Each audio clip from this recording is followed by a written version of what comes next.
Drugs are known for impacting our body's function. Specifically, they can interfere with the many signal pathways our body uses to maintain homeostasis. MDMA, also known as methylene deoxymethamphetamine, is one of these many drugs. MDMA is known as a stimulant, causing heightened moods and a sort of feel-good feeling called euphoria. But how does MDMA cause this? MDMA deals with neurotransmitters, specifically serotonin, dopamine, and norepinephrine. However, it has the greatest binding affinity for serotonin, so this video will focus on serotonin's pathway.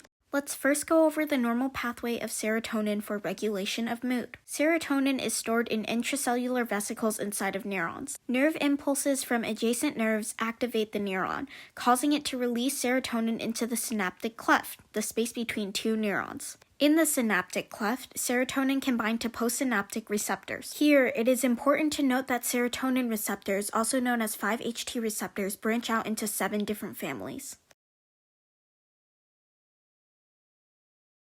Some families will cause an inhibitory response, while others will cause an excitatory response. In this video, we'll focus on the excitatory responses caused by 5-HT2, 5-HT4, 5-HT6, and 5-HT7 receptors. It's also worth noting that some families of 5-HT receptors are exceptions to the overarching pattern. For example, 5-HT3 receptors are ligand-gated ion channels, while the rest are GPCRs. 5-HT2 receptors use a protein kinase C cascade instead of adenylyl cyclase. However, we're only going to look at the pattern held by the majority. Serotonin acts as the ligand in the signal pathway, binding to the 5-HT receptor. The 5-HT receptor then binds to an inactive G protein, causing the G protein to replace its original GDP with GTP. The G protein is activated, detached from the 5-HT receptor, then diffused along the membrane until it reaches the enzyme adenylyl cyclase. When adenylyl cyclase is active, it converts ATP to cyclic AMP, which, as a second messenger, activates protein kinase A. This allows positive ions into the cell and changes the voltage of the neuron. When its voltage surpasses a certain threshold, the neuron fires and causes heightened mood. After causing the necessary cellular response, serotonin exits the synaptic cleft via reuptake by a serotonin transporter, also known as SERT.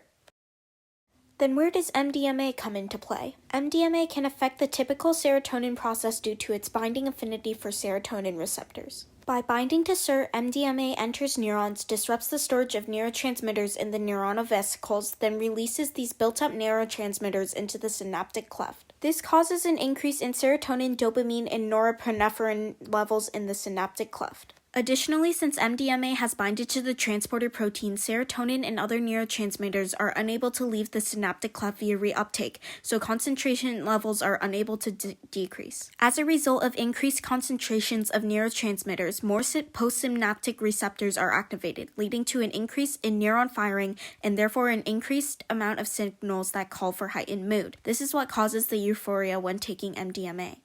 But if all MDMA is elevate a person's mood, why is it bad for your body? When taking MDMA, your body uses large and excessive amounts of serotonin. As a result, when your condition stabilizes and MDMA's effects wear off, there will be a lack of serotonin available to bind to the 5-HT receptors. This causes negative psychological after effects such as negative mood and drowsiness. To conclude, while MDMA can act as a reliable prescription for mental illnesses such as depression and PTSD, it has a handful of negative effects on your body if abused, many of which were not covered in this video alone. Thank you for listening to this presentation on MDMA and its effects on cell communication.